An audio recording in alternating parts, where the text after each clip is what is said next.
டெல்லியின் காற்றின் தர குறியீடு மிகவும் அபாயகரமான பிரிவில் எட்டியுள்ளதால் தேசிய சுகாதார அவசர நிலையை அறிவிக்க வேண்டும் என்று கன்னியாகுமரி நாடாளுமன்ற உறுப்பினர் விஜய் வசந்த் வலியுறுத்தியுள்ளார்.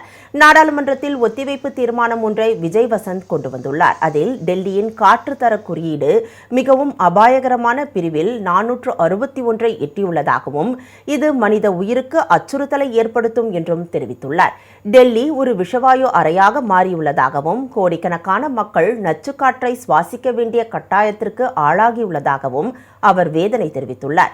இதனால் குழந்தைகள், முதியவர்கள் மற்றும் ஏற்கனவே உடல்நலக் குறைபாடு உள்ளவர்கள் கடுமையாக பாதிக்கப்பட்டுள்ளதாகவும் குறிப்பிட்டுள்ளார்.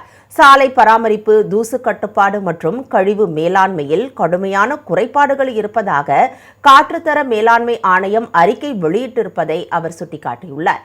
கடந்த 2 நாட்களில் சுவாச பிரச்சனையால் பாதிக்கப்பட்ட நோயாளிகளின் எண்ணிக்கை 25% அதிகரித்துள்ளதாக தெரிவித்துள்ள விஜய் வசந்த், இந்த நிலைமை இனி ஒரு சுற்றுச்சூழல் பிரச்சனை மட்டுமல்ல, பொது சுகாதார நெருக்கடி என்று மருத்துவர்கள் எச்சரித்துள்ளதையும் சுட்டிக்காட்டியுள்ளார்.